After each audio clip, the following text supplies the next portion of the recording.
মানুষ বিল্ডিং এর তলে হাজার হাজার মানুষ মারা গেছেন। একটা বেটি মানুষ দুধর একটা বাচ্চা নিয়া বিল্ডিং এর কোনার মধ্যে চতুর্পাশে বিল্ডিং জড়িয়া পড়লো, মাঝে হের রয়ে গেছে। এই হেরের ভিতরে ভাগ্য গুণে বেটি আর বাচ্চা পড়ে গেছেন।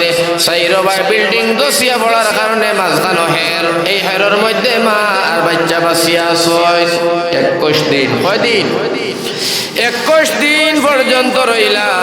আমার ভাই আস্তে আস্তে অভিযান আরম্ভ হইল। বিল্ডিং ঘর সাইড সভা করে আমার ভাই লাশগুলা বাইর করতে লাগলো।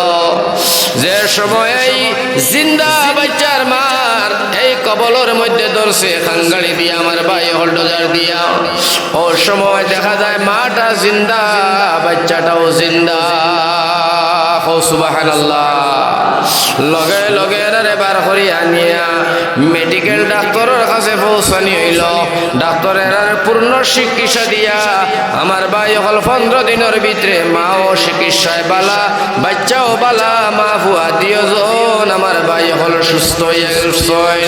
সুস্থ হওয়ার বাদে ডাক্তারে মারে জিগাইল, মা